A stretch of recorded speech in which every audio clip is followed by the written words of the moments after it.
Mas vem cá, Bia, quem disse que você é mulher? Minha mãe. Na verdade, foi o ultrassom e foi o médico. Ela é menina. Tinha um recorte no meio das minhas pernas, então definiram que eu era uma mulher. Desde aí, desde o útero, já fui inscrita nessa existência feminina, né?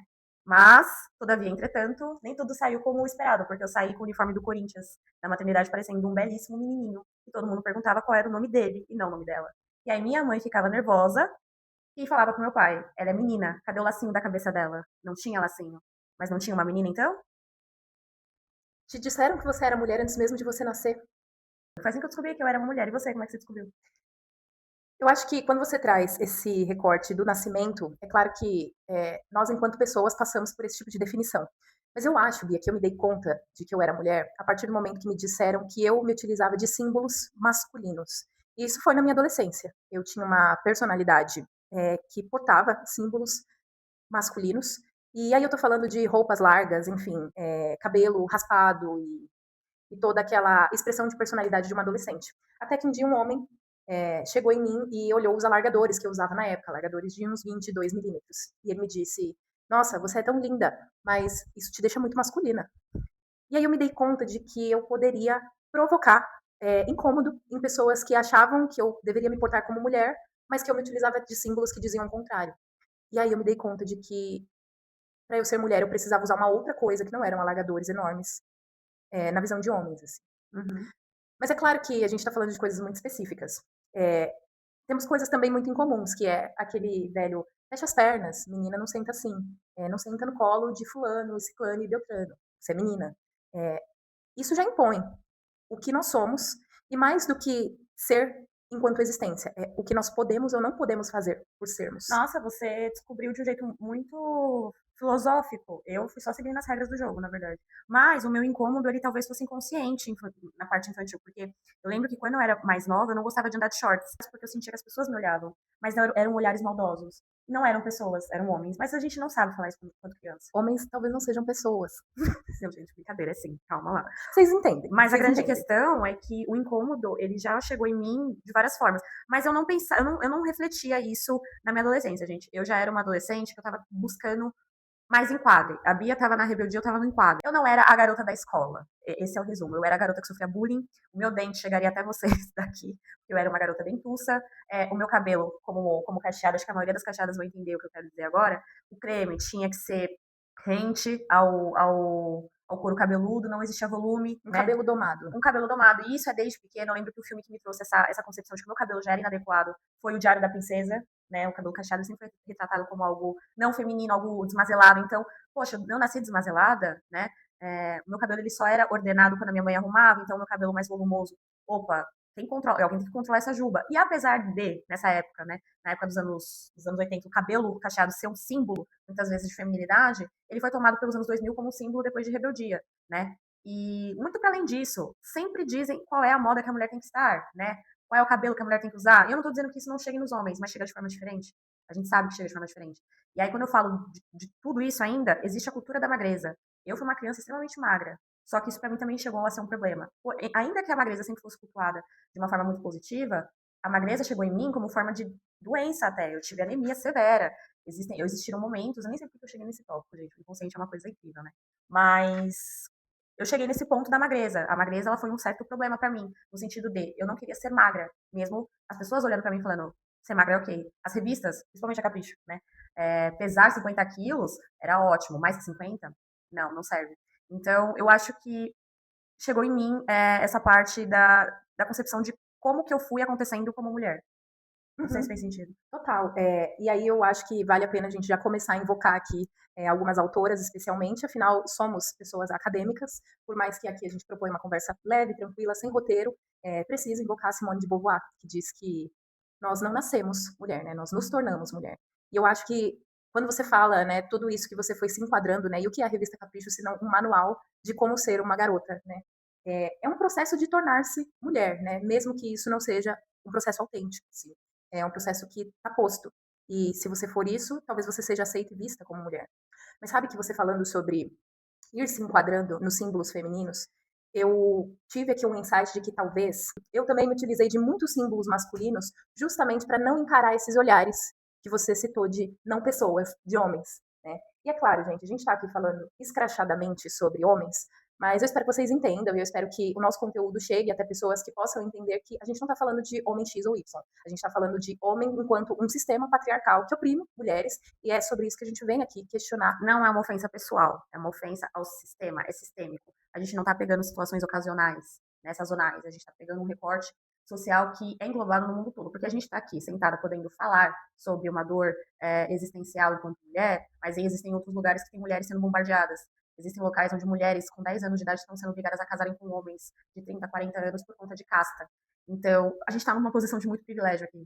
A gente reconhece isso, mas quando a gente fala de homens, é esse sistema que a gente está falando. Não estamos ofendendo, não estamos falando de um homem específico. E caso algum homem tome isso como dor pessoal de, ai, eu não sou assim, é interessante você pensar realmente que você não é assim, mas é interessante entender que não é sobre você, e sim sobre um sistema. Né? E falando em homem, quem diz o que é ser mulher? Nossa, mas foi o meu lacaniano isso.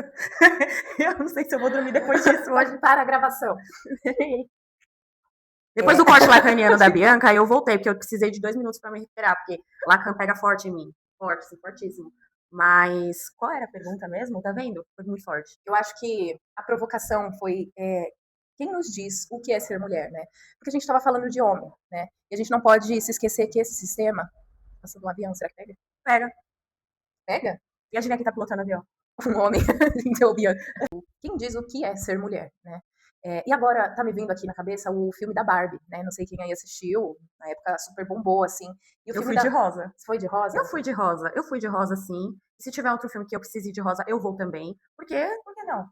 Por que não, né? Por que não? Às vezes a gente tem que sair um pouco da nossa autenticidade e mergulhar na impessoalidade. No coletivo. Assim. Foi muito divertido, foi muito divertido. Imagino.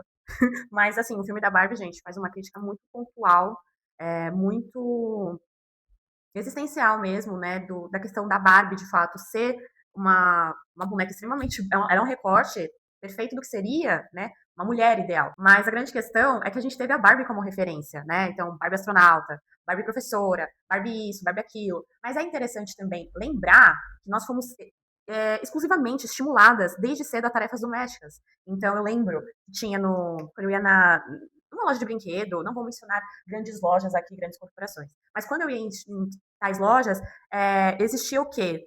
O ferrinho de passar roupa, existia a cozinha, e não a cozinha para você virar uma chefe de cozinha. A cozinha, a gente sabe exatamente para o quê, né? Existia a loucinha, existia todos os eletrodomésticos, né, da casa, né? Mas, e era engraçado que a gente queria. Eu, pelo menos, a gente não posso falar por todos, mas eu queria. Mas eu não queria para eu me tornar uma escrava doméstica ou qualquer coisa do tipo. Eu queria porque era uma miniatura daquilo que eu via minha mãe fazer. Eu via minha mãe nessa realidade, né? De ser dona de casa, de servir e tudo mais. Eu vejo uma versão romantizada, sim, porque a criança ela tem essa idealização, essa fantasia do que a mãe faz ou do que o pai faz. É uma coisa muito divertida, ela tem a inocência, né? O Winnicott fala muito sobre isso, né? Que a criança ela vai sendo preparada para o ambiente dela até ela entender o que está se englobando, né? O que se trata de fato aquilo ali. Mas ela aprende, o olhar dela através do mundo é através da brincadeira. Só que o olhar da menina através da brincadeira já é um olhar muito malicioso para o que ela vai servir quando ela crescer. Já é um olhar muito direcionado para tais funções, né? Mas acho que até um pouco para além da utilidade, né, da Barbie, eu acho que a gente observa muito a pessoa, né, a forma, a casca, né. Eu imagino que você talvez não teve uma mãe que estava por aí lavando louça, assando frango com salto alto e com o cabelo loiro extremamente preso, liso, esticado, com um vestido, com aquele corpo Barbie que acho que não cabe aqui dizer muito o que significa, né. Será que você teve a sua mãe presente no ambiente? Porque é isso, né? Eu tive esse privilégio de ter minha mãe presente no meu ambiente, cuidando de mim, né, de uma certa forma, ali fazendo o papel de mãe suficientemente boa. Mas não é, eu sei que se você que está aí assistindo não teve essa realidade, o meu recorte talvez não faça muito sentido para você, né? Às vezes o seu recorte era de uma mãe chegando extremamente tarde em casa, depois de cuidar dos filhos de outra pessoa, descabelada, né? Descabelada, cansada e não tendo paciência para ser sua própria mãe, né? Porque ela estava sendo mãe de outras crianças. Então, e assim, onde você morava, onde você estava, tem tudo isso, né? Então, a gente está falando aqui, eu estou falando de um recorte privilegiado de uma certa forma, mas que também tinha uma subjetividade muito escancarada de que ser mulher era servir. Eu já entendi isso desde pequena. Ser mulher era para servir. Talvez inconscientemente a minha leitura fosse outra, mas a gente já entendia que tinha que ter uma serventia, né? Uhum. E eu já andei, eu tenho essa péssima mania de sair andando por várias ideias, vários pensamentos e vou me perdendo do real, assim, tópico. O que você achou do filme da Barbie? Total, assim, eu achei que é um filme que provoca muita coisa, porque eu acho que eu, assim como muitas pessoas, quando viu que sairia um filme da Barbie, pensou, imagina, né? Eu, já letrada em feminismo, o que eu vou fazer assistir um filme da Imagina. Barbie vestida de cor-de-rosa, assim. E eu acho que assistir o filme da Barbie também foi no cinema, A gente foi junto, nós fomos juntos, né? Eu, no caso, não fui de rosa, mas a porque gente foi 2 vezes. Aqui foi uma primeira vez, eu gostei tanto do filme que eu quis ir de novo. aí depois a gente foi de preto, porque você percebeu que a gente gosta de combinar um pouco. Uhum. A gente tem um pouco essa obsessão, talvez Freud explique. Mas eu acho que eu caí do cavalo, assim, quando eu vi o filme da Barbie, quando eu vi que era um filme extremamente feminista e que propunha totalmente o contrário do que é dito como patriarcado, né? É, mostra como é que seria um mundo conduzido por mulheres, né? E que posição essas mulheres ocupariam, que tipo de direitos essas mulheres teriam. É claro que até no filme da Barbie, quando a gente olha, assim, parece um pouco utópico, eu diria. Para homens parece um pouco distópico, né? Mas é muito cruel a gente pensar que a realidade já é assim, só que é o inverso, né? O patriarcado é um mundo controlado por homens, né? A Barbie, apesar de ser uma boneca criada por uma mulher, ela foi modelada por um homem para atender a desejos e fetiches masculinos, né? Então, eu caí um pouco do cavalo, eu me impressionei com a mensagem desse filme, e isso me fez pensar também quando você falou da Barbie ser essa pessoa cheia de profissões, né? Ser essa boneca cheia de profissões. Por mais que no filme da Barbie mostre a Barbie eletricista, né? Enfim, a Barbie caminhoneira. As Barbies que eu tive contato era a Barbie cabeleireira, a Barbie professora. O que eu tô querendo dizer? Profissões de cuidado, né? Até na nossa brincadeira, enquanto meninas, enquanto mulherzinhas, era um brincar de cuidar, de se cuidar do corpo e cuidar do outro, né? Que seja de um bichinho, que seja como professora, que seja, enfim, cuidar do Ken, que o que é o Ken, se não um homem que faz absolutamente nada, né? O que não tem uma história na vida dele. Isso me leva a pensar nos dispositivos amorosos que a Valesca Zanello, uma autora que a gente invoca aqui também, no caso essa está muito bem viva e recomendamos a leitura, o estudo, enfim, ela é uma psicóloga, professora, ela é sensacional, que ela vai discutir dispositivos de gênero. E ela coloca as mulheres nesse lugar de dispositivo de gênero amoroso, né? Então somos essas vistas como a fonte de amor, fonte de cuidado, tanto cuidado com o outro quanto fonte de autocuidado, né? Como se, como se ser mulher não fosse um inventar ser. Ser mulher fosse mais um corresponder. Corresponder a isso que nos é dado enquanto gênero, né? Eu gosto muito desse pensamento. Eu vou, se eu invocar a Zanella, vai parecer um Pokémon GO agora. Se eu invocar a Zanella, eu vou invocar a Nasui. Ai, Mas por a que, que eu vou discussão ficou invocar? boa. Mas por que, que eu vou invocar a Nasui? Porque ela fala muito o existir no olhar do outro, né? Então, quem é a mulher enquanto existente no olhar do outro? Por que, que é importante para a mulher existir no olhar do outro? Quando a gente fala de existir, a gente está falando aí de que somos desde cedo introduzidas a esse pensamento. Isso, de alguma certa forma, é introduzido ali na nossa, vamos colocar na nossa psique, né? É integrado, né? É como se fosse um quebra-cabeça. Quando a gente fala de integração, eu falo de um quebra-cabeça, que é uma peça muito fundamental, que é uma peça onde coloca o amor romântico, o amor ideal como fonte de felicidade infinita, né? Fonte de felicidade infinita e resolutiva. Ela vai resolver todos os seus problemas.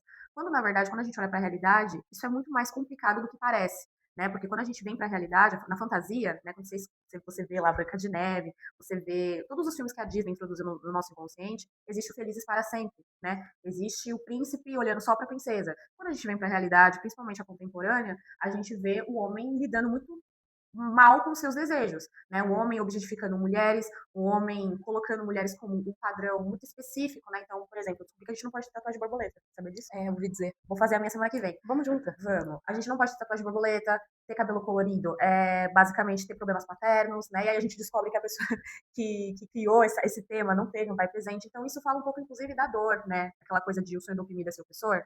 É basicamente disso que a gente está falando. Quando um sujeito não lida bem com as suas dores, é esse tipo de coisa que acontece.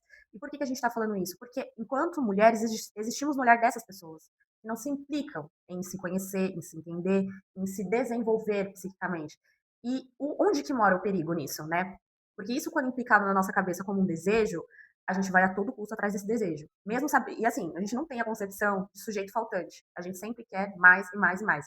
O desejo vai prescindindo do outro. Só que qual que é o porém? Qual que é o problema nisso? Né? Quando o desejo custa muito mais que a sua integridade, quando o desejo custa mais que a sua autenticidade, quando o desejo custa mais que a sua existência, né? Porque enquanto pessoa, você não vai existir para o outro como você tem que existir. Assim como o outro também não é o que você espera e que ele tem que ser.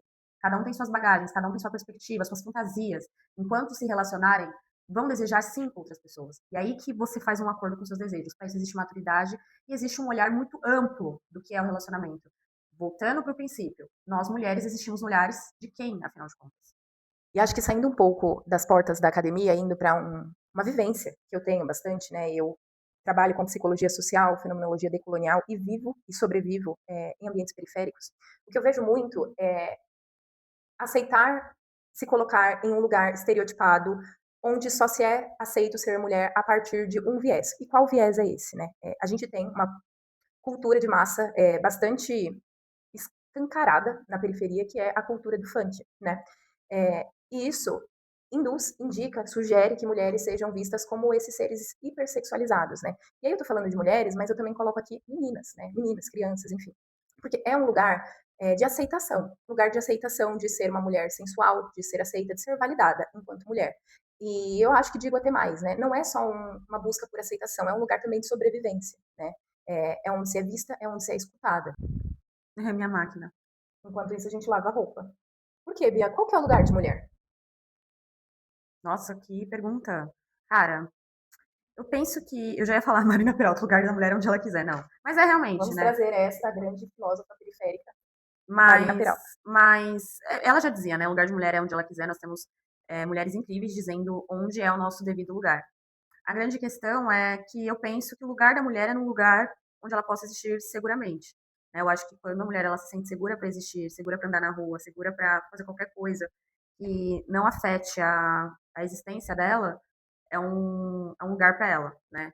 É, e eu acho que é muito delicado falar disso, porque nesse exato momento que eu e a Bianca estamos discutindo sobre o que é ser mulher, deve estar acontecendo alguma atrocidade com alguma mulher em algum lugar, né? Desculpa pesar o clima, mas é verdade, né? Então, é muito complicado falar sobre o que é ser mulher, para onde a gente pode existir, né? Como é que seria um mundo só guiado por mulheres, né? Tudo começa e termina na mulher, de repente, ou não. E, novamente, isso não é um tópico para menosprezar homens na sociedade, não é isso. Mas é um ponto de atenção onde a gente quer trazer essa discussão para colocar bem latente sobre o que está acontecendo, né? Qual é o nosso papel, o que a gente pode ou não fazer, para onde a gente pode ou não ir, né? Onde a gente pode existir enquanto mulheres, né? E eu até esqueci da pergunta, porque eu saí e só fui. Eu acho que o lugar da mulher é esse lugar de poder habitar o mundo com segurança, né? Que é uma coisa que há anos, centenas de anos, a gente briga, né? Por isso, poder habitar o mundo de uma maneira segura, né? E eu acho que, nichando um pouco, né? Eu acho que o lugar de mulher é também na política, né? Também Com certeza. A gente fazendo. tem a Erika Hill tá acontecendo, né? A Erika Hill é uma mulher, sendo mulher trans, sendo uma mulher de esquerda, ela está, de fato, lutando por todos os direitos que englobam, né? A, as mulheres mesmo na vida, enfim. Você me falou da questão periférica. é, a mulher ela é colocada como, as mulheres são colocadas como rivais dentro da periferia, Uhum. né? Elas são colocadas como máquinas de combate, né? Então existe muito essa questão do homem usar os sentimentos, é, as dores emocionais, tudo que engloba a mulher uma contra a outra. O que já também é um problema, eu presumo, né? Eu não tenho essa vivência. Mas os poucos atendimentos que eu fiz relacionados a mulheres na periferia eram esses, né? De ter essa rivalidade feminina muito latente, acontecendo frequentemente. E assim, mulheres são estimuladas até se matarem, gladiarem por homens dentro da periferia. Eu não sei se essa é a realidade que você vive, eu não sei se isso. Total. É, é uma coisa muito mais selvagem do que elaborativa, assim. E eu acho que isso é muito ditado pela falta de lugar, assim, né? É, Pertencimento. exato. E até mesmo lugar comum no mundo, né? O que a Hannah Arendt vai falar de esfera pública. Mas eu acho que a gente pode encerrar o vídeo com uma pergunta provocativa para você, né? E se te dissessem, e para você também, e se ninguém te dissesse o que é ser mulher? Como é que seria ser mulher? Nossa, cara, eu acho que ia ser completamente intuitivo. Intuitivo, boa. Intuitivo e eu não sei. Eu talvez seria mais livre, né? Talvez algumas coisas seriam mais. Talvez eu não, né? Talvez nós, né? Mas aí ela perguntou pra mim, então eu vou responder. Talvez eu seria mais livre. Eu não sei. Total. Eu acho que eu vou para um lugar muito parecido, e aí eu Me vou pro, gerou uma angústia que eu não queria lidar. é para isso que a gente está aqui. Nossa, mas. Se gerou uma angústia em você também, você já tem um bom tema para sua sessão de terapia dessa semana. Mas eu vou muito com a Bia nesse lugar de liberdade, e aí eu acho que eu vou pro tempo, sabe? E aí rapidamente me vem a sensação de que se ninguém me dissesse como é ser mulher talvez fosse ter mais tempo. E aí eu vou para um lugar de, cara, como a gente perde tempo com supérfluos, e não estou dizendo que os supérfluos são descartáveis, eu adoro um supérfluo, né? Adoro um piercing, uma tatuagem, uma coisa, mas isso Não, mas isso não é uma exclusividade da feminilidade, não, total. Mas né? então, se a gente for falar o que é exclusivo da feminilidade, a gente vai falar de cílios, a gente vai falar de sobrancelha, a gente vai falar de boca, a gente vai falar de seios, a gente vai falar de bunda, a gente vai falar de cabelo, e a gente vai falar de colocar coisas sobre onde já existem coisas. Skincare. Skincare. Skincare. Autocuidado. Autocuidado, né? Agora tem também uma trend que. Falo tudo errado em inglês. Mas tem uma trend que fala assim: ai, eu não casei com um homem que faz skincare, eu casei com um homem que faz sabonete na cara. Aí você vai ver a cara do filho do Divo. É um canhão, gente. É um canhãozão, assim. Dá pra ver literalmente que ele passa o mesmo sabonete que ele usa pra limpar a bunda, ele usa pra limpar o rosto. Dá pra ver a característica da pele. É péssima. É muito feio, gente. Muito feio. Não, mas eu vou ter que problematizar. Total, assim, homens, vamos começar a fazer skincare. Mas é isso, Eu acho que a gente pode ficar por aqui com esses barulhos, assim, e com algumas questões, né? O que é escolha, o que é herança, que tipo de mulher eu estou tentando ser, né? E para quem eu estou tentando ser esse tipo de mulher. É, Você mesmo joga angústia, joga e, né? mas eu fico aqui também toda não, mas você fala calma. E aí eu que sou expressiva, caótica. Nossa! Vamos tomar um açaí? Tchau, gente. Tchau. Até a próxima. Curta, comenta. Acho que tem que falar as coisas, né, bicha? Curta, comenta, se angustie. E é isso.